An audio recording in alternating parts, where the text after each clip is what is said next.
What do Austrians think of current ECB policies? Well, they think it's a complete disaster.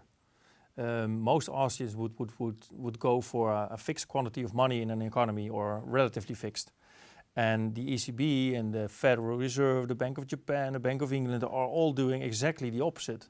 They're printing enormous amounts of money and are pushing it into the market in the hope that everything will reflate.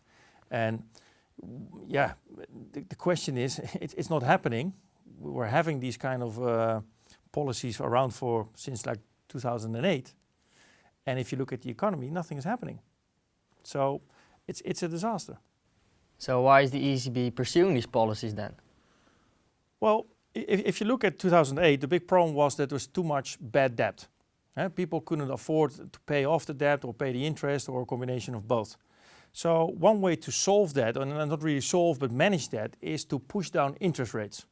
Because then these indebted people and companies and governments can refinance at a lower rate, which gives them a little bit of breathing space, you know, and then they can get about and do business.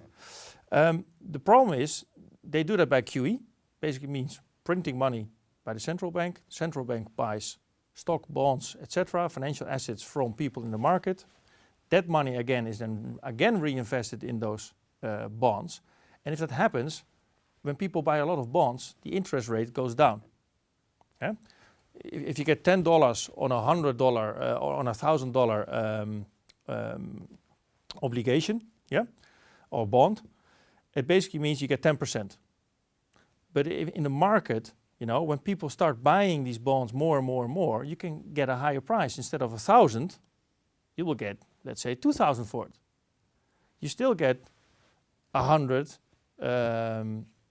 in this case in interest. So $100 interest on 2,000 is half. So you get 5%. That's basically what's happening now. So by buying a lot of bonds, they're pushing down interest rates. And that's good for people who are indebted, but there's a problem.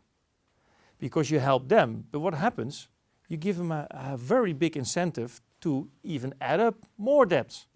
And the people that were sort of healthy are also now enticed to get more debts. And that's what's happening. We had a debt crisis in 2008, and the world now has 40% more debt than we did have in 2008.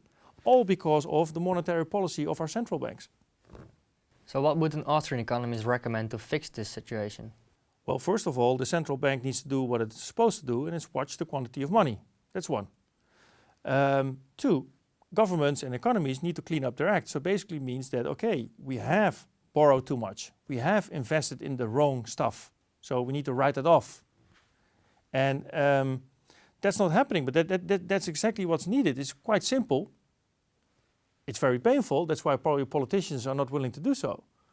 But that's the solution, because what we're doing now is basically filling one hole with another hole, so to speak. And the next time we get a credit crisis and a debt crisis, and that will happen, it will be bigger. And at one point in time, it will be too big. And then we could get into a systemic problem, and that's rather something I rather not talk about. And Austrians, I think, will not be too happy to see that day coming.